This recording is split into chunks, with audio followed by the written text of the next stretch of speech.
देखो यहाँ पे लास्ट क्लास जाते जाते मेरे ख्याल में ये सिंपल वाला क्वेश्चन हो गया था आप लोग, रेशमा सलमा और मनदीप वाला। आज एक और ऐसे ही सिंपल क्वेश्चन है, ठीक है। इसको स्टार्ट करने से पहले एक फैक्ट उसको लिखूं when we draw an equilateral triangle inside a circle, when we draw an equilateral triangle inside a circle, then the altitude of the triangle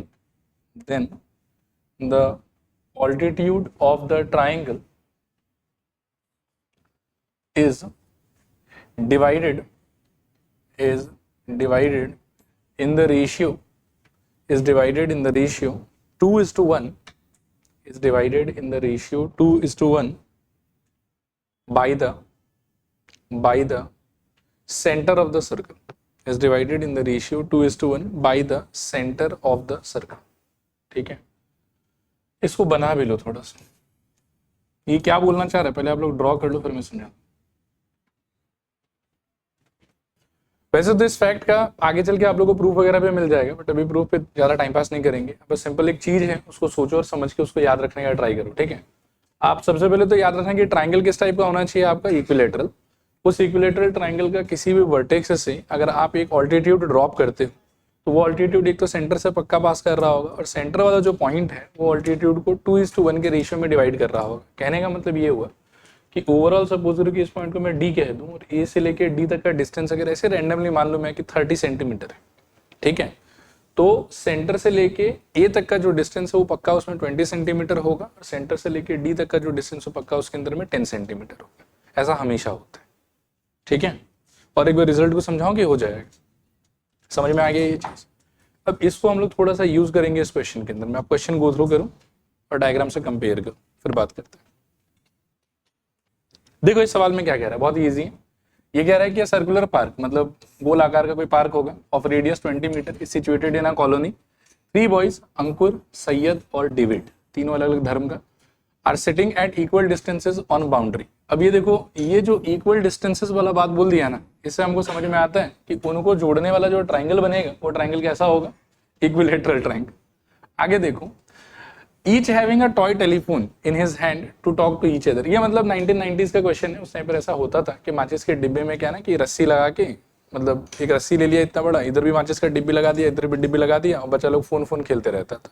यहाँ वाला इसमें फोन में हेलो बोलता था, वहाँ वाला कान में लगा के सुनता था, हाँ सुनाई देता था, वायर है ना, मतलब साउंड ट्रांसफर होता था उससे। अब तो ठीक है, असली वायरलेस फोन से खेल लेते हैं आप लोग, बट पहले के जमाने में ऐसा गेम होता था। तो ये लोग ऐसा समझो कि मतलब सेम लेंथ का रस्सी ले लेके एक दूसरे के साथ में टेलीफोन खेल रहे हैं यहाँ पे। क्लियर मेरे ख्याल में यहाँ पे। और सर्कल का आपको रेडियस कितना बताया हुआ है यहाँ पे, 20, ठीक है। इसके आगे देखो, find the length of the string of each phone. ये जो ब्लू वाला लाइन आप देख रहे हैं, यहाँ अंकुर है, यहाँ सैयद है, वहाँ डेविड है, ठीक है। और यहाँ पे एक मान लो कि रस्सी यहाँ से स्टार्ट हुआ, यहाँ से यहाँ तक गया, फिर एक रस्सी यहाँ से यहाँ तक गया, एक रस्सी यहाँ से यहाँ तक गया। सारे रस्सी का लेंथ आपस में इक्वल है, ऐसा हमको बताया हुआ। जिस पार्क के सर्कुलर बाउंड्री पे ये बैठा है, ठीक है ना, उन बाउंड्री मतलब उस सर्कुलर बाउंड्री के अंदर में जो ये ट्राइंगल बनेगा उसका रेडियस भी आपको पहले से बताया हुआ कितना रहेगा, 20, ठीक है। और आपको बेसिकली ये वाला लेंथ का जो है वो वैल्यू बताना है। अब यहाँ पर क्या है कि थोड़ा सा ये वाला जो फैक्ट है, अगर आप इसको यूज कर ले तो, हालांकि बिना यूज किए भी सॉल्व कर सकते हैं, बट सोल्यूशन थोड़ा लंबा हो जाता है। जैसे लास्ट क्लास 2 बार 3 बार पाइथागोरस लगा के आ गया था, वैसे इसका आंसर भी आता है बिना इस फैक्ट को यूज किए, लेकिन वो लेंथ में थोड़ा लंबा होता है। ऑन कॉन्ट्रेरी आप अगर ये वाला फैक्ट यूज कर लेंगे तो सोल्यूशन आपका बहुत छोटा हो जाएगा, ठीक है। अब सोल्यूशन करने के लिए हमको क्या क्या करना है, उन सब बातों पर थोड़ा बात कर लेते हैं। पहले आप लिखो, let A B is equals to BC is equals to, let AB is equals to BC is equals to CA is equals to, हम मान लेंगे 2x, ठीक है।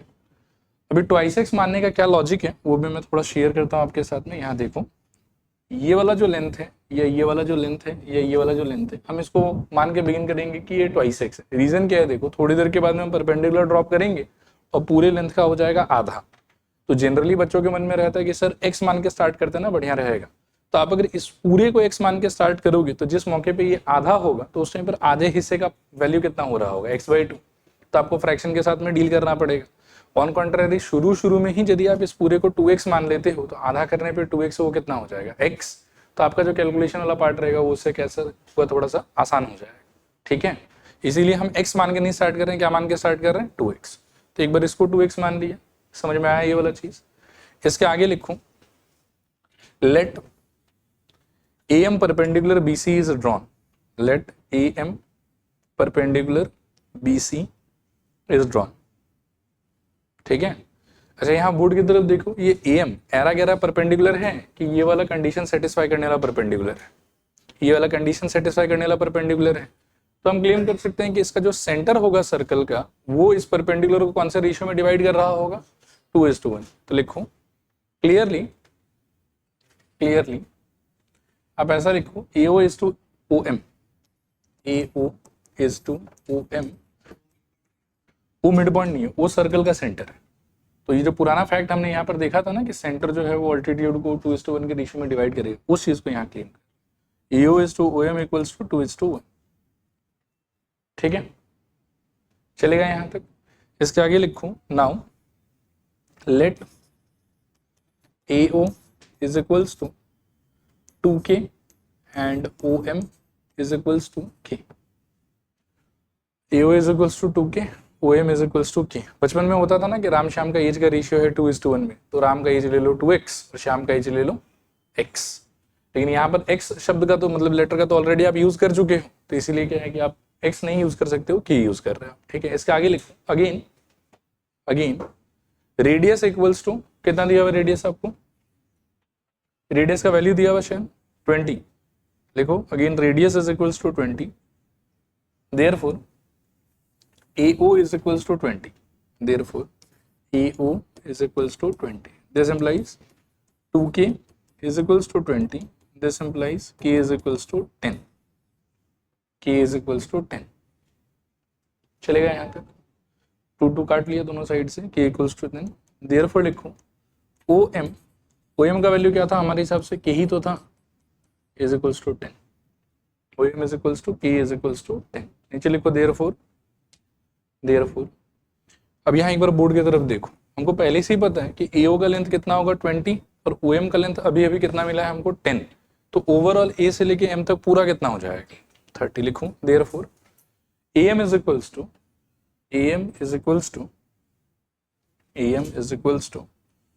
20 plus 10 is equals to 30, AM is equals to 20 plus 10 is equals to 30, ठीक है।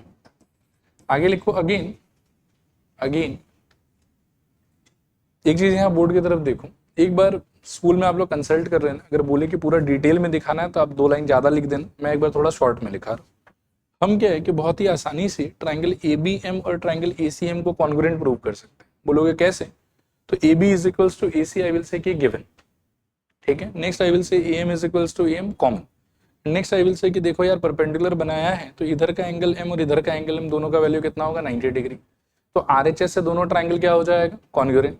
इनके congruent होने की वजह से मैं क्लेम कर सकता हूं कि BM और MC क्या होगा बाई CPCT इक्वल, और BM और MC यदि बाई CPCT इक्वल है और शुरू में हमने माना है कि पूरा BC कितना रहा होगा 2x, तो आधा BC कितना हो जाएगा x। आया ये बात समझ, तो इसको मैं एक ही लाइन में लिखा देता हूँ, बाकी अगर स्कूल में आपके पूरा डिटेल में लिखा है तो आप पूरा लिख देना। ये आप ऐसे देख लेना कि मार्क्स कितना मिल रहा है, अगर 3 या 4 मार्क मिल रहा है तो शॉर्ट में लिखना, 5 तक चला गया तो फुल में लिख देना, ठीक है। लिखो बाई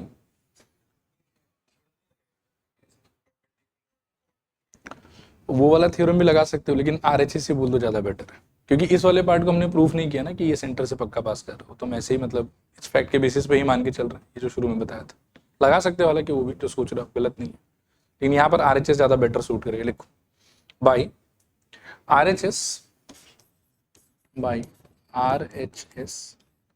आप बोलो ट्राइंगल ABM कॉन्ग्रुएंट ट्राइंगल, आप बता सकते हो क्या होगा ACM। एक बार मैं फिर पूछ लेता हूँ, इनकेस अगर आपको पूरा फुल डिटेल में दिखाना हुआ तो आप क्या करोगे बताओ, क्या क्या एलिमेंट्स यूज करोगे। AB is equals to AC और बोलो, AM is equals to AM और बोलो, angle M is equals to angle M 90 degree, ठीक है। तो उससे ये आ जाएगा, नीचे लिखो देयरफॉर बाय क्या सी पी सी टी, बोलो B M is equals to M C and equals to x, क्योंकि पूरा 2x था तो आधा x हो जाएगा। चलेगा यहाँ तक। इसके आगे लिखो नाउ इन ट्राइंगल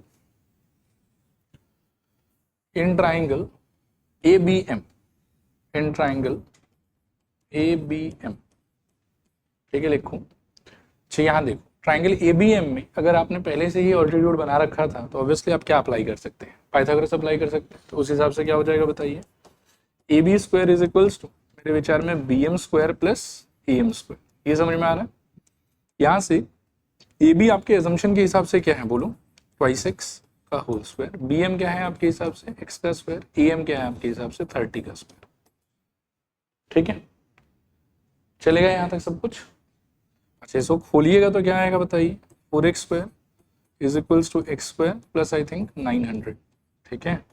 यहाँ से I think 3x square is equals to 900, यहाँ से I think X square equals to 300, तो सॉल्व करने पे x equals to root over 300, जो कि सॉल्व करके आ जाएगा 10 root over 3, x equals to 10 root over 3। लेकिन एक बार सोचो कि x आपका आंसर है कि 2x आपका आंसर है, नहीं x तो सिर्फ bm वाला हिस्सा हुआ और आपको तो ये पूरा राशि चाहिए था, तो आपका फाइनल आंसर 2x होना चाहिए, ठीक है। लिखो hence required answer is equals to twice x, required answer is equals to twice x is equals to 2 into 10 root 3 is equals to 20 root 3 metre, 20 root 3 metre, ठीक है। अब यहां तक में ये वाला पूरा एक्सरसाइज ओवर। अब नए थ्योरम की तरफ चलेंगे हम लोग। लिखो आप लोग थ्योरम नंबर 8, थ्योरम नंबर 8। पहले ना ये स्टेटमेंट लिख लो, ड्राइंग अभी मत बनाना, हाँ ड्राइंग में दिखाऊंगा कैसे बनाना है। अब ये स्टेटमेंट पहले लिख लो एक बार, फिर बात करते हैं इसमें। देखो इसको पहले एक्सप्लेन करते हैं कि ये क्या सामान है, फिर हम लोग प्रूफ वगैरह पे बात करें। थोड़ा ध्यान से देखना, बहुत बार स्टूडेंट्स इसको ढंग से इंटरप्रेट नहीं कर पाते। ये कहता है कि आपके पास में सबसे पहले होना चाहिए एक आर्क, इससे शेड कर, मान लो कि इस टाइप का कोई आर्क वार्क ले लेते हैं आप सर्कल के ऊपर, ठीक है। ऐसा भी ले सकते हो, चाहो तो मान लो कि आप बड़ा भी ले सकते हो।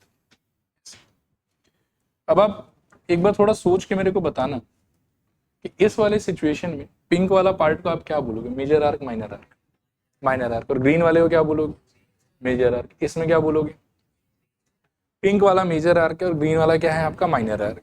जो थ्योरम आपने देखा, जो थ्योरम आपने लिखा, वो आपसे ये कहना चाहता है, देखो कि अगर एक आर्क के हेल्प से उसके ऑपोजिट वाले आर्क पे और साथ ही साथ उसके सेंटर पे आप अगर एंगल सबटेंड करते हैं, एंगल सबटेंड का लॉजिक आपको याद होना चाहिए पहले से।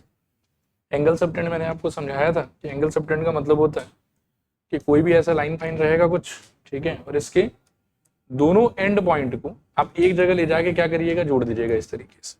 ऐसे जोड़ने पे ये जो एंगल क्रिएशन होता है इसको हम लोग क्या बोलते हैं, सबटेंडेड एंगल, ठीक है।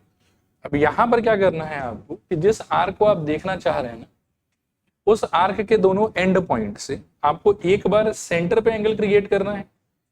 मान लो कि मैं ऐसे ले लूं, सपोज करो कि यहाँ कहीं इसका सेंटर होगा, तो एक एंगल आप सेंटर पे क्रिएट करेंगे ऐसे, और सेम ही आर्क के हेल्प से उसके ऑपोजिट वाले आर्क पे आप एक एंगल क्रिएट करेंगे सर्कल के बाउंड्री पे ऐसे, ठीक है।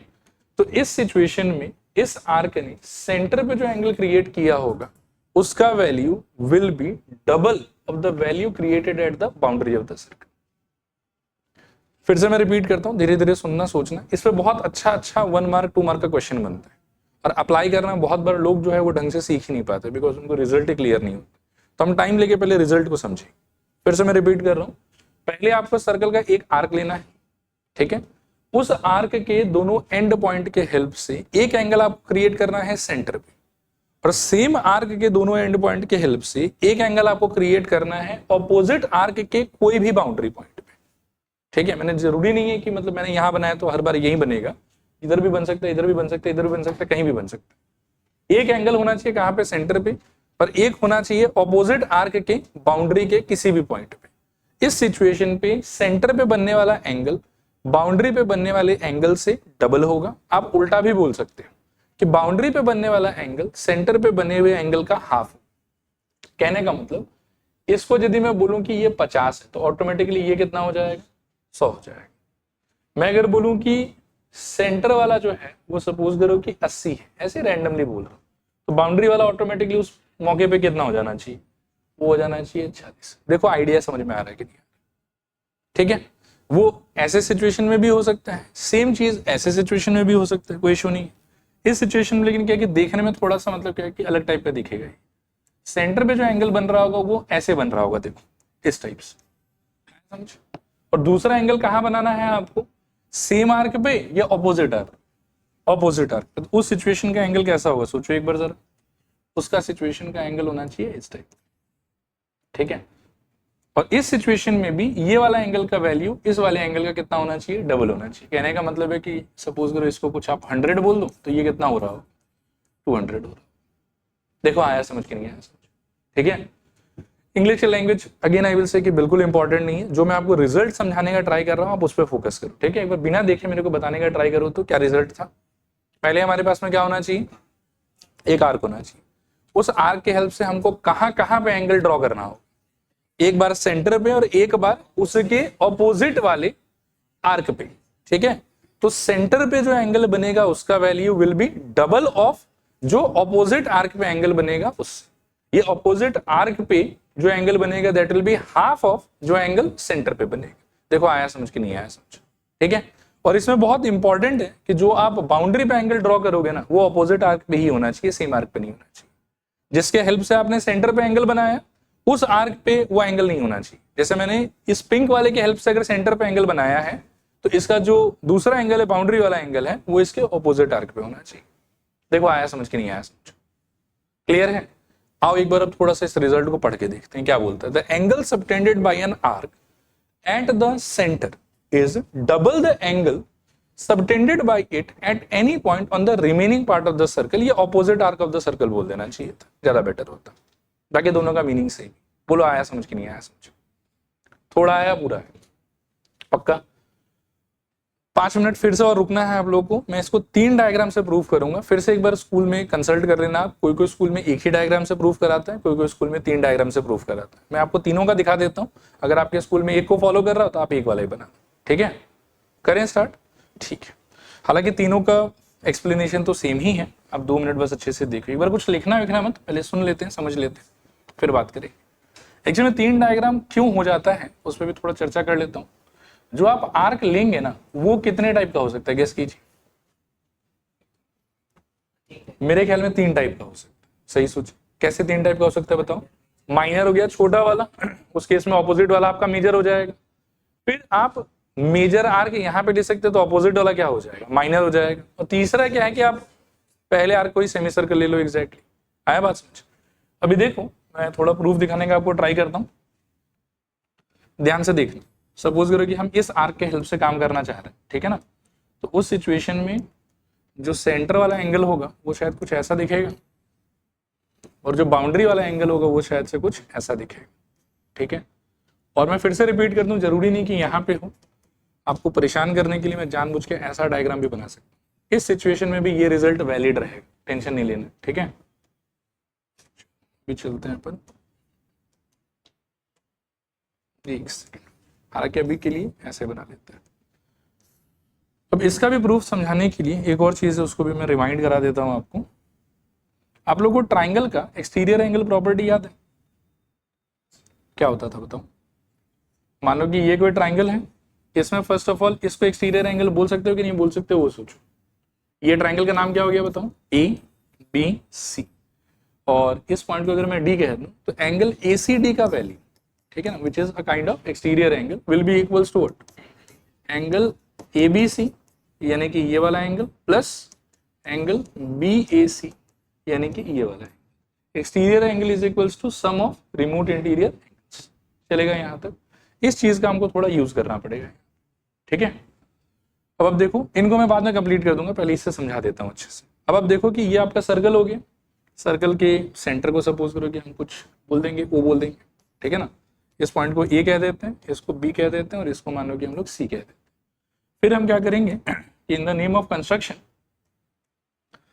We shall join C O and produce it, ठीक है। To cut the circle at some point, let's say इसको डी कह देंगे, चलेगा यहां तक। अब आप देखना, सबसे पहले इन ट्राइंगल ए ओ सी, ठीक है। इस ट्राइंगल के अंदर में दो पार्ट में आपको दिखा रहा हूं, आप गेस करो कि आर दे इक्वल और नॉट। ओ से स्टार्ट करके if I go up to C and O से स्टार्ट करके if I come up to A, क्या आपको लगता है कि ये दोनों पार्ट इक्वल होगा आपस में? क्यों? रेडियस, ये समझ में आया? ओके, सो अगर ये दोनों पार्ट आपस में इक्वल होगा, सो थोड़ा सपोर्ट के लिए let me mark them as angle number 1, angle number 2, angle number 3, angle number 4, angle number 5, angle number 6, ठीक है। अब आप देखना कि इन ट्राइंगल एओसी, अभी अभी आपने नोटिस किया कि OA should be equals to what? OC, why? Because of radius, ठीक है। Therefore being a isosceles triangle, मैं कह सकता हूं कि angle 1 will be equals to angle 2। ये समझ में आया? चलेगा ये चीज। उसके बाद में डू यू नोटिस दिस कि इस ट्राइंगल के कॉन्टेक्स्ट में, इसके कॉन्टेक्स्ट में ये जो प्रोड्यूस्ड लाइन है उस वजह से ये एंगल एक्सटीरियर एंगल होगा और ये exterior angle should be equals to sum of remote interior angles. एक बार मैं और दिखाता हूं, कुछ लोग को चमक नहीं रहा। देखो पहले ट्राइंगल देखो, ये ट्राइंगल है, उसका ये वाला साइड को अगर मैं प्रोड्यूस करूं, उस सिचुएशन में ये जो एंगल 5 का पोजीशन है, डू यू थिंक कि वो उस ट्राइंगल के लिए एक्सटीरियर एंगल है? और इस एक्सटीरियर एंगल का इंटीरियर एंगल कौन कौन होगा? एंगल 1 और एंगल 2। तो एंगल 5 का value do you think should be equals to angle 1 plus angle 2? कह सकता हूं ऐसा? तो यहां से मेरे को मिल जाएगा, देखो क्या, कि again angle 5 is equals to angle 1 plus angle 2, लेकिन एंगल 1 और एंगल 2 क्या है आपस में? इक्वल। तो मैं यहां पर दोनों को 2 से रिप्लेस कर दूंगा and angle 5 will be equals to 2 times of angle 2, angle 2 plus angle 2। चलेगा यहां तक? OC इक्वल रेडियस, ठीक है ना। फिर इसी तरीके से अपना ट्राइंगल स्विच करो, ट्राइंगल OBC पे आ जाओ। ट्राइंगल OBC में भी यू विल फाइंड कि OB और OC क्या है आपस में? इक्वल। OB भी रेडियस है, OC भी रेडियस है, तो दोनों के इक्वल होने की वजह से ट्राइंगल कैसा हो जाएगा आपका? आइसोसेलेस। ट्राइंगल अगर आपका आइसोसेलेस हो गया तो आप कह सकते हो कि एंगल 3 और एंगल 4 क्या होगा आपस में? इक्वल। आया समझ? फिर से एक्सटीरियर एंगल प्रॉपर्टी से एंगल 6 इक्वल्स टू क्या हो जाएगा? मेरे ख्याल में एंगल 3 प्लस एंगल 4। आया समझ? और एंगल 3 एंगल 4 ऑलरेडी इक्वल है, मेरे को इंटरेस्ट है एंगल 3 में, इसलिए मैं 3 से रिप्लेस कर दूंगा दोनों को। तो एंगल 6 इक्वल्स टू क्या मिलेगा आपको? 2 टाइम्स ऑफ एंगल 3, ठीक है। फिर लास्ट में इसको और इसको, इन दोनों को आप ऐड कर लो, तो angle 5 plus angle 6 will give you 2 times of angle 2 plus 2 times of angle 3, this is equals to 2 common angle 2 plus angle 3, ठीक है। एंगल 5 प्लस एंगल 6 कौन है एक्चुअली? तो ये मिल जाएगा आपको एंगल AOB। और एंगल 2 प्लस एंगल 3 कौन है सोचो? तो मेरे ख्याल में angle ACB। So 2 times of angle ACB, यही प्रूव करना था। आया समझ? और बाकी दो डायग्राम में भी क्या है कि हम अपने आर्क का लेंथ चेंज कर देंगे, लेकिन जो आर्ग्यूमेंट हमारा रहेगा वो ऑलमोस्ट एक सही रहेगा, सेम आर्ग्यूमेंट रहेगा। सो यहां से हम कह सकते हैं कि angle subtended by arc at the centre of the circle is double of angle subtended by the arc on the remaining part of the circle. देखो रिपीट करना है, ये हो जाएगा। क्लियर है पूरा? पक्का? करो, लिखना स्टार्ट करो। फिर लिखो गिवन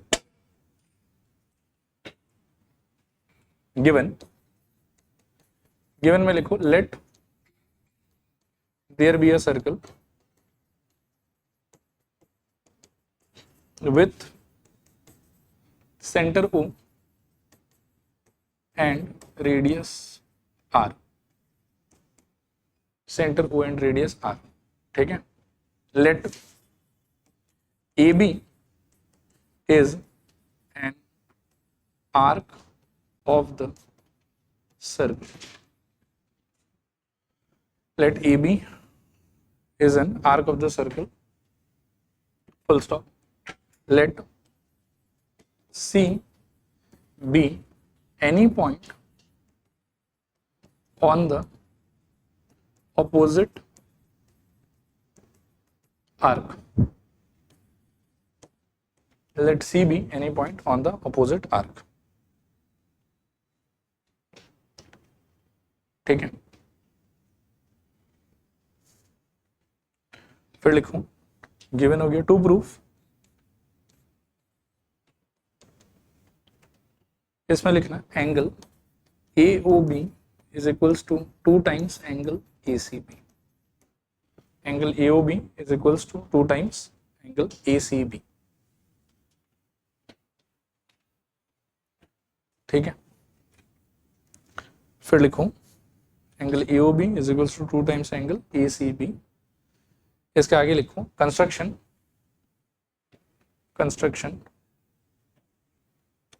में लिखना join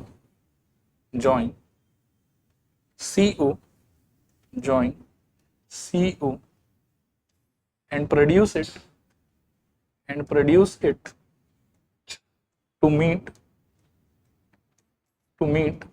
circle at D. Join CO and produce it to meet circle at D. Join CO and produce it to meet circle at D. इसके आगे लिखूं प्रूफ, ठीक है, प्रूफ में लिखूं केस वन ब्रैकेट में मेंशन करूं when AB is minor arc, when AB is minor arc, ठीक है, उसमें ये वाला फोटो ड्रॉ करवा,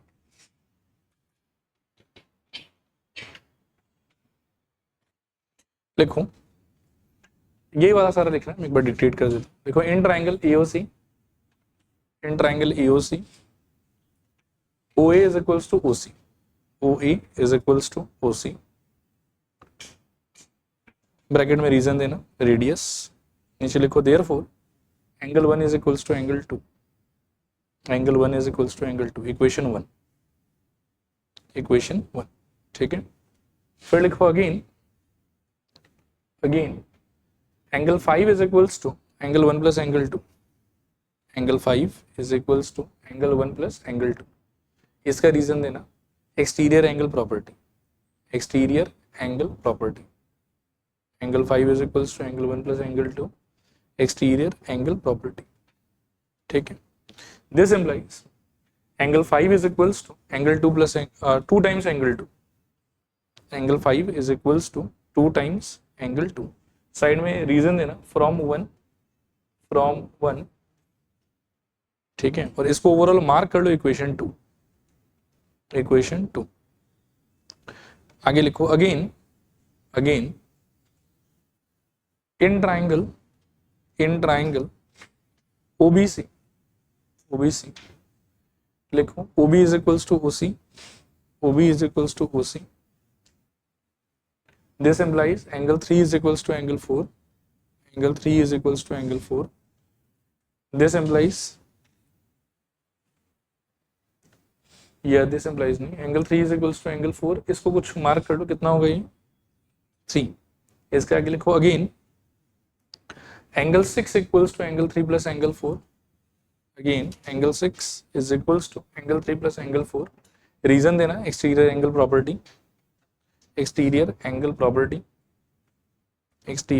property, this implies angle 6 is equals to twice angle 3, इसमें आप साइड में रीजन दे दो from 3 और इसको मार्क कर लो 4, from 3 और मार्क कर लो 4, ठीक है, फिर लिखो इक्वेशन 2 प्लस इक्वेशन 4 implies, उसके नीचे ये पार्ट लिखना, हाँ, एंगल 5 प्लस एंगल 6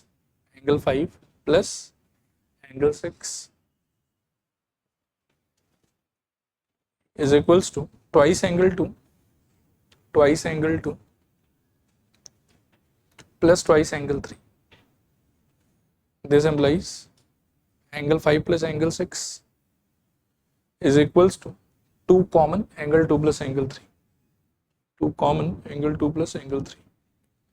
ठीक है, आगे लिखो therefore angle AOB is equals to twice angle AOB is equals to twice angle ACB। ठीक है, आगे आप ऐसे लिख दो एक लाइन, मतलब अगर ये आर्क का लेंथ अलग भी होता है ना, मेजर या माइनर भी होता है, तो कोई फर्क नहीं पड़ेगा उससे, आर्ग्यूमेंट्स आपका सेम टू सेम ही रहेगा। ठीक है, बस उन केसेस में भी ये वैलिड हो जाएगा। ठीक है, तो आप ऐसे लिखो similarly it can be shown for AB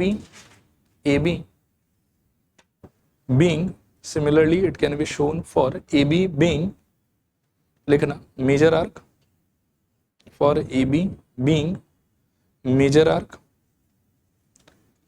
or AB being a semicircle, ठीक है, AB being a semicircle। आप दो फोटो बना लो मेजर आर्क और सेमी सर्कल के लिए। मेजर आर्क के लिए देखने में कुछ वो ऐसा दिखेगा,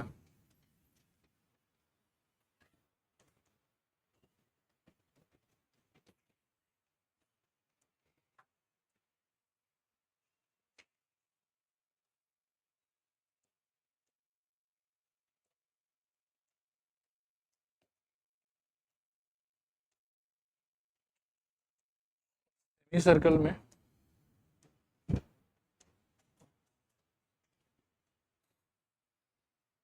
एग्जैक्टली आधा,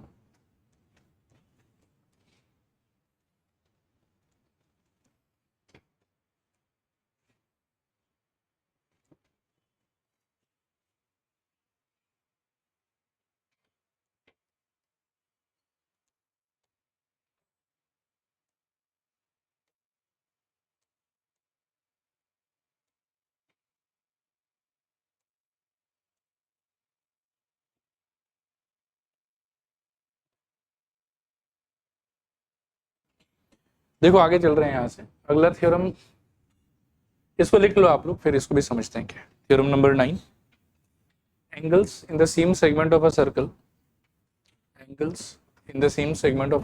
are equal. Angles in the same segment of a circle are equal. ठीक है,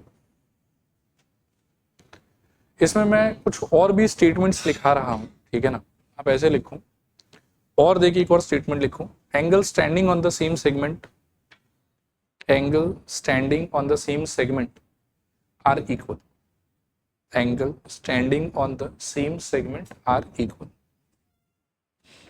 angles standing on the same segment are equal. ठीक है, चलो देखो, इसका प्रूफ लिखेंगे नहीं, एक बार फिर भी समझा देता हूं हल्का सा, करने के लिए आ गया तो कैसे ट्राई कर सकते। मान लो कि ये कोई एक सर्कल है, थोड़ा ध्यान से सोचते जाना। हाँ, और सपोज करो कि इसके पास में एक, मैं पहले मेजर या माइनर आर्क ले लेता हूँ। मान लो कि ऐसा कोई माइनर आर्क है इसके पास। ठीक है, अब ये यहां से जब सेंटर पे एंगल बना रहा होगा ना, तो आप मेरे को बताओ कि ये वाला माइनर आर्क सेंटर पे कोई सिंगल यूनिक एंगल बनाएगा कि सेंटर पे ये बहुत सारा एंगल बना सकता है? आप ध्यान से सोच के मेरे सवाल का जवाब देना, मैं क्या पूछ रहा हूँ। मैं बोल रहा हूँ कि एक सर्कल है मेरे पास, फिर उसके अंदर एक छोटा सा माइनर आर्क ले लिया है मैंने। मेरा सवाल आपसे ये है कि ये माइनर आर्क सेंटर पे यूनिक एंगल सबटेंड करेगा कि बहुत सारा एंगल सबटेंड कर सकता है? यूनिक एंगल ही सबटेंड करे, क्योंकि एंगल सबटेंड करने का मीनिंग क्या है कि इसके इस एंड पॉइंट को पकड़ के सेंटर पे जोड़ दो, और इस एंड पॉइंट को भी पकड़ के कहाँ पे जोड़ दो, सेंटर पे जोड़ दो। तो जो एंगल बन रहा होगा वो fix single unique distinct angle बनेगा कि बहुत सारा अलग अलग एंगल बन सकता है? कि सुबह 6 बजे बनाओगे तो 60 डिग्री मिलेगा, शाम को बनाओगे 70 डिग्री हो जाएगा, दिन में 4 बजे बनाओगे तो 90 डिग्री हो जाएगा। ऐसा चेंज होता रहेगा कि सेम रहेगा? एनी टाइम सेम रहेगा, फिक्स ही रहेगा। आया बात समझ? लेकिन मैं अगर आपसे पूछूं कि इस आर्क के हेल्प से ऑपोजिट आर्क पे, ठीक है, आप कितना सारा एंगल बना सकते हैं?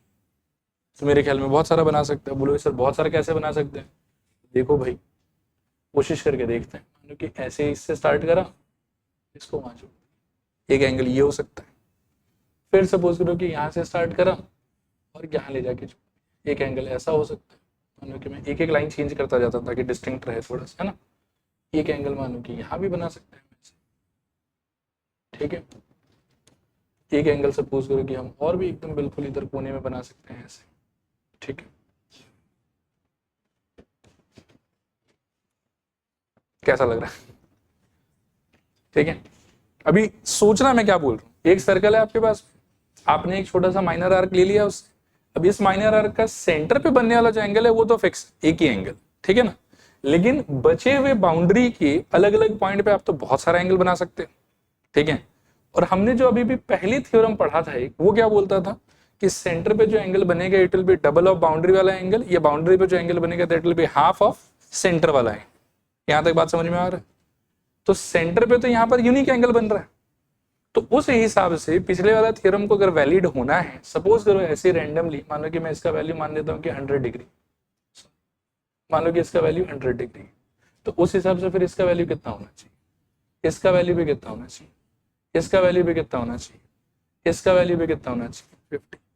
इससे क्या समझ में आता है? इससे हमको ये समझ में आता है इस पीले वाले को यदि यहां से,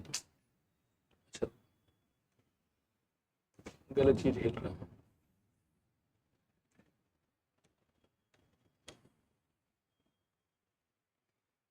ठीक है, थोड़ा इमेजिन करने का ट्राई करो। अब मानो कि बीच से मैं इसको पूरा ही हटा देता हूँ, ठीक है। अब ये कहना चाह रहा है कि भाई एक सर्कल के अंदर में एक आर्क पकड़ के ऑपोजिट वाले बाउंड्री के कहीं पर भी आप एंगल सबटेंड करा लो, वो सारा सबटेंडेड एंगल आपस में क्या होना चाहिए, इक्वल। यही ये वाला थ्योरम बोलना चाहते हैं कि angle subtended by arc on the opposite arc at any point all will be equal to each other, ठीक है। अब इसको बोलने का अलग अलग लैंग्वेज हो सकता है, एक लैंग्वेज ये वाला हो सकता है कि angles in the same segment. अब बोले सर सेगमेंट शब्द कहां से आ गया यहाँ पे? तो सेगमेंट आपको याद होगा कि एकदम शुरू शुरू मैंने आपको पढ़ाया था, सेगमेंट का मतलब क्या होता है, आई थिंक इस टाइप का एरिया क्या बोलते हैं, ठीक है।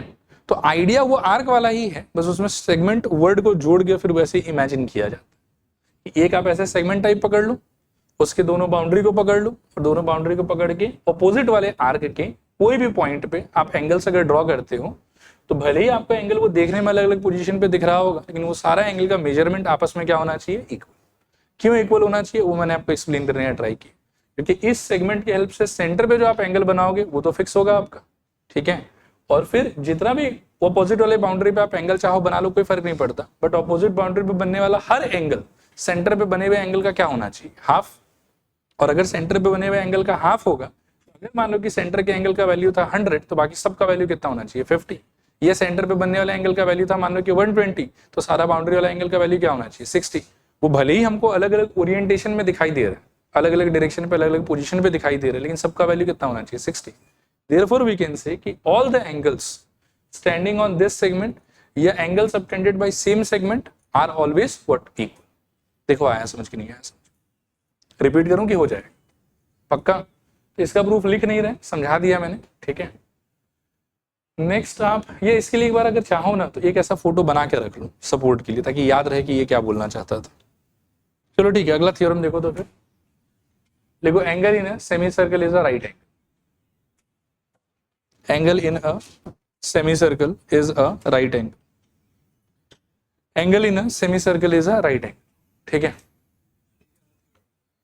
उसी का समझो कि एक पार्ट है, लेकिन हाँ फिलहाल के लिए अलग थ्योरम। आप देखो, देखते हैं, बोलो नहीं, ड्रॉ के लिए मैं पहले एक चीज दिखा लेता हूँ, उसके बाद ये भी सेम ही जो मेन थ्योरम हम पढ़े थे ना 8 नंबर वाला, उसी का समझो कि एक एप्लीकेशन। अभी 8 नंबर वाले के हिसाब से रिजल्ट तो ये है कि भाई कोई भी ऐसा आप आर्क पकड़ लो, ठीक है, और उसके हेल्प से एक बार आप सेंटर पे एंगल बनाओ और एक बार आप बाउंड्री पे एंगल बनाओ, तो सेंटर वाला एंगल बाउंड्री वाले एंगल का डबल होगा, बाउंड्री वाला एंगल सेंटर वाले एंगल का क्या होगा, हाफ होगा। ऐसा बोला हुआ। अगर आप बिल्कुल सेमी सर्कल लेती, उस केस में इस पॉइंट को और इस पॉइंट को जोड़ने से जो लाइन मिलेगा वो लाइन कैसा होना चाहिए, स्ट्रेट लाइन होना चाहिए। उसके स्ट्रेट लाइन होने के चक्कर में ये अगर आपका सेंटर वाला पॉइंट है तो ये एक स्ट्रेट एंगल हो जाएगा, जो कि कितना रहेगा बताओ, 180, ठीक है। तो सेमी सर्कल वाले आर्क के हेल्प से बाउंड्री पे आपने कितना एंगल ड्रॉ किया, 180। तो इस आर्क के ऑपोजिट वाले आर्क पे कोई भी पॉइंट पर अगर आप एंगल बनाते हो तो ऑब्वियसली उसको इसका क्या होना पड़ेगा, हाफ। तो इसका वैल्यू कितना होना पड़ेगा, 90। एंड यहाँ पर बिल्कुल ऐसा नेसेसरी नहीं है कि बिल्कुल बीचों बीच वाले पॉइंट पे ही एंगल बने। एंगल मान लो कि इधर कोने में भी यदि बनेगा ना तो उसका वैल्यू भी हम कितना मान के चलेंगे 90, क्योंकि हमको पता है कि angle standing on the same segment will always be what equal. ठीक है, क्लियर मेरे ख्याल में। तो इसका भी प्रूफ नहीं चाहिए आपको, आप एक ये वाला फोटो बना लोगे तो चलेगा। ठीक है, तो चलो आज के लिए इतना ही।